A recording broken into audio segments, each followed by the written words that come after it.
Hello everyone, I'm Andrew Barella here with a couple of tips for you parents out there. Parent tips for dads from a dad.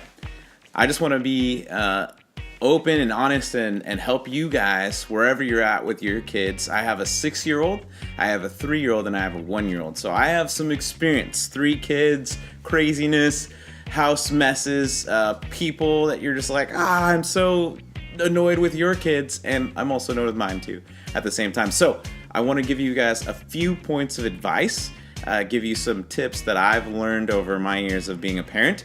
Number 1 for me and for my family is point them to Jesus and his heart. Because honestly, if we look at the Bible, we look at the scriptures that Jesus teaches us, it's really important that we look at how he's a father figure for so many people. He's a rabbi, he's a teacher, he's someone who helps people, helps them understand. If we look at the Bible and what it talks about, God, our Father in heaven, hallowed be your name.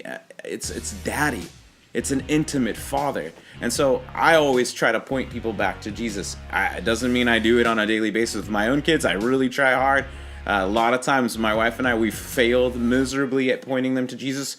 But as they're these young ages, we're really trying to give them more Jesus and less of us, right? Number 2, huge thing, be on the same page with your spouse. My wife is my teammate. We have to play zone defense now. When we were just 2 kids, it was man-to-man defense. Now it's zone defense. We have to watch where we're helping each other out, where we're supporting each other, where we're giving advice for one another, where we're having to say, hey, that was too harsh. You need to be calmer. She does that a lot for me, thankfully, because sometimes I get a little bit angry and upset. And that's one of those key factors where we're not loving these kids out of anger. We're not showing them Jesus out of anger. And when I do things out of anger, which I do quite often, it's a mistake on my part in being a parent, and a good one.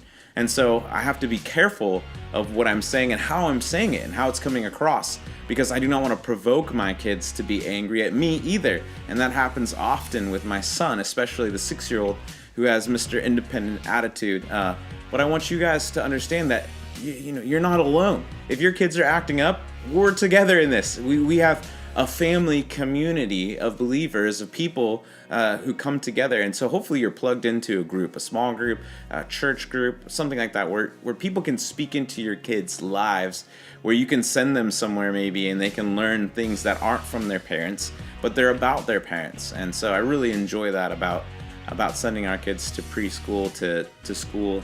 And also we send them to a Christian school right now, which has been really awesome. What a blessing.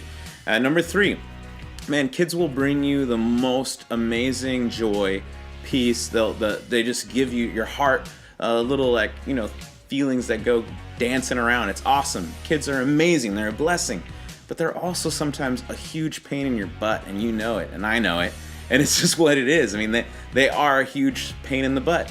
One of the best things that we've found so far as a family that helps our kids really focus is to inspire them to be creative. Using arts, using some sort of outlet like Legos or crafts or like a Bible app. One of the things that we do as a family too is that we really limit the amount of screen time that our kids have. Compared to most of the people we know, we probably have a quarter of what they give their kids in screen time. And the reason being is because it's an easy way out for a lot of people to just say, here's your babysitter. The screen is a babysitter. But the reality is that they're not always learning. They're not always progressing. I mean, there's good creative things that they can watch, but I think they get too dependent on it, and they need to be independent of those things, and they need to figure out stuff, to touch things, to feel things, to create things, to make shapes, and to put things together. And so I think it's really important that as a family that we go out of our way to make sure that our kids are creative, that they're enjoying life. And one of the other things that we do a lot as a family is we do music. And my wife and I are musical. We sing a lot. And I think for you, man, whatever you're good at, but play music for your kids. Have them dance. Have them enjoy life. It was so cute last night. Our son, who's 6, he's crazy. We were just reading a Dr. Seuss book, and this Dr. Seuss book was amazing.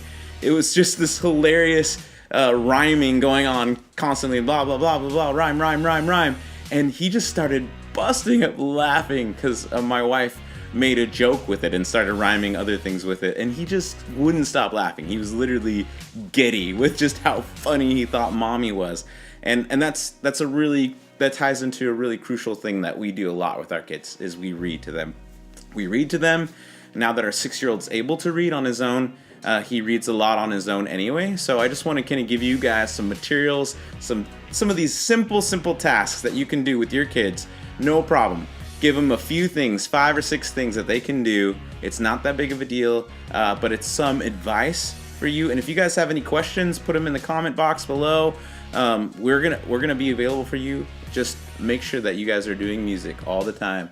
Make sure you guys are being parents together and united in those things. It's a really cool thing to be a parent. Sometimes it's hard.